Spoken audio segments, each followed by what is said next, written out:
The live TV, सच सबसे आगे। नमस्कार, मैं हूं रंजीत झा और आप देख रहे हैं द लाइव टीवी। बीएसपी सांसद दानिश अली के लिए पार्लियामेंट में बीजेपी के सांसद रमेश बिधूरी ने जिन शब्दों का प्रयोग किया वो सुनकर पूरा देश हैरान है और दानिश अली रो पड़े हैं, भावुक है। उनसे मीडिया ने बातचीत की और पूछा उस घटना के बारे में। उन्होंने कहा कि मैं रात भर सो नहीं पाया, ऐसा लगा कि रात भर में मेरे दिमाग की नस फट जाएगी। और ऐसा बोलते हुए वो भावुक हो जाते हैं और वहां से आगे बढ़ने लगते हैं। उनके पास बोलने की कुछ और हिम्मत रह नहीं जाती है।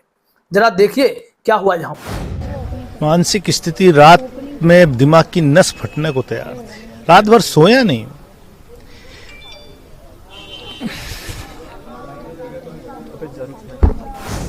तो देखा आपने, यहां पर जो स्थिति है वह एक मनोदशा है एक जनप्रतिनिधि की कि उनके साथ पार्लियामेंट में क्या हुआ।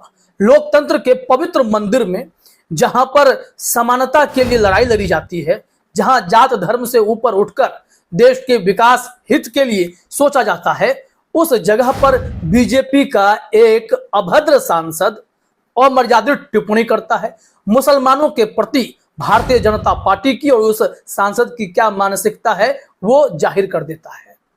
इस वक्त आप अपने स्क्रीन पर जरा दृश्य देखिए कि क्या स्थिति है दानिश अली साहब की। आंखों में आंसू है, वो बोल नहीं पा रहे हैं।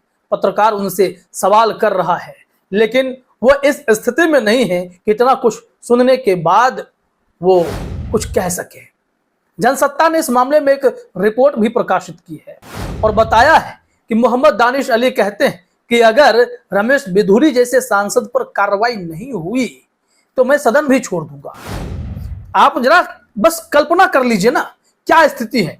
पार्लियामेंट में जब एक मुस्लिम जनप्रतिनिधि को इस तरीके से अभद्र टिप्पणी की जा सकती है, उन्हें गाली तक दी जा सकती है, तो देश के आम मुसलमानों के साथ क्या सुलूक होता होगा। ये बीजेपी के नेता, कार्यकर्ता या फिर ऐसे जो कट्टरपंथी सोच रखने वाले हैं वो क्या बोलते होंगे मुसलमानों के बारे में। इसे अगर आप हेट स्पीच नहीं कह सकते हैं तो क्या कहेंगे। ओम बिरला साहब ने इस मामले में क्या किया, दानिश अली को कड़ी चेतावनी दी थी। लेकिन दूसरी तरफ जब कोई तर्कपूर्ण बात करता है, चाहे वो आम आदमी पार्टी के सांसद संजय सिंह हो या फिर अधीर रंजन चौधरी हो, इन सबको तो सस्पेंड कर दिया जा रहा है। इतनी बड़ी कार्रवाई हो जाती है लेकिन ऐसे घिनौने कृत्य करने वाले पर कोई कार्रवाई नहीं होती। इस संबंध में जरा आप जनसत्ता के हेडलाइन को अपने स्क्रीन पर देखिए। यहां बताया जा रहा है कि रमेश बिधूरी की भाषा से निकल पड़े दानिश अली के आंसू, रोते हुए बोले छोड़ दूंगा सांसदी। यहां क्या जानकारी है। लोकसभा में हुई घटना और बहस पर दानिश अली ने एक प्रेस कॉन्फ्रेंस बुलाई थी। इस प्रेस कॉन्फ्रेंस के दौरान वह भावुक हो गए। उन्होंने कहा कि अगर एक चुने हुए प्रतिनिधि के साथ सदन में इस तरह का व्यवहार हो सकता है तो एक आम आदमी के साथ क्या हो सकता है। उन्होंने कहा कि मेरे पास सदन छोड़ने के अलावा कोई और विकल्प नहीं बचा है। उन्होंने जो जानकारी दी है जनसत्ता ने लिखा है। इतना ही नहीं, दानिश अली ने यह भी कहा कि जो आज़ादी मिली है हमें, जो संविधान हमें मिला है, उसके हिसाब से चुनकर जाने वाले लोगों के साथ सत्ता पक्ष इस तरह का व्यवहार करेगा तो मेरे पास सदन को छोड़ने के अलावा कोई दूसरा रास्ता नहीं है। महिलाओं के अधिकार के लिए पार्लियामेंट का सत्र बुलाया गया था लेकिन एक चुने हुए सांसद को उसके समाज से जोड़कर हमला किया गया। वो काफी आहत थे, काफी दुखी नजर आए।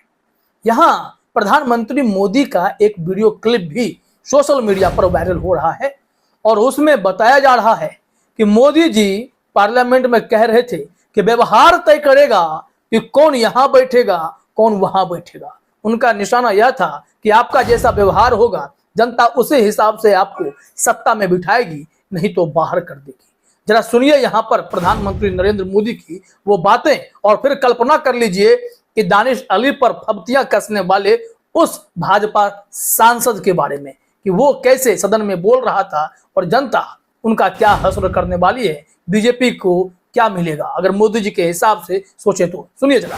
मैं पक्का मानता हूं कि यहां जो व्यवहार होगा ये निर्धारित करेगा कि कौन यहां बैठने के लिए व्यवहार करता है और कौन वहां बैठने के लिए व्यवहार करता है।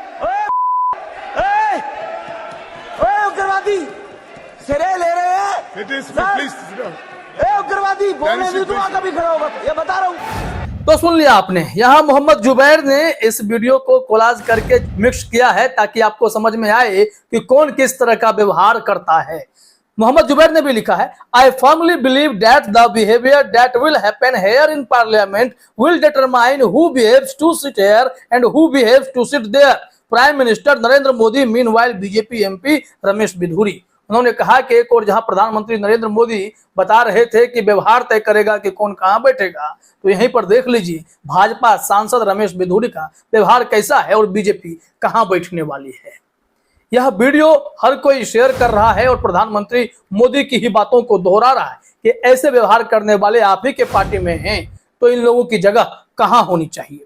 दिलीप मंडल ने एक ट्वीट किया है, वो ट्वीट भी आप देखिए अपने स्क्रीन पर, यह काफी महत्वपूर्ण है। प्रधानमंत्री नरेंद्र मोदी संसद की चौखट पर सर टिकाए हुए हैं, वहां सर झुकाए हुए हैं, आशीर्वाद ले रहे हैं। और इस तस्वीर को शेयर करते हुए दिलीप मंडल ने लिखा, अगर रमेश बिधूरी ने जो बोला वह संसद में बोला जा सकता है और यह सब बोलने की सजा सिर्फ चेतावनी है, तो फिर यह सब बार बार बोला जाएगा। ये लोकतंत्र और संविधान के लिए कितनी खतरनाक बात होगी। आखिर इसी संविधान और लोकतंत्र से नरेंद्र मोदी प्रधानमंत्री बने हैं, वरना कहीं चाय या तेल बेच रहे होते और स्टीफेंस तथा कैम्ब्रिज वालों का राज चलता रहता। नरेंद्र मोदी को संसद के मान की रक्षा करनी चाहिए। एक पवित्र स्थान पर जघन्य अपराध हुआ है। हर कोई यह कहेगा कि निश्चित तौर पर जघन्य अपराध ही किया गया है।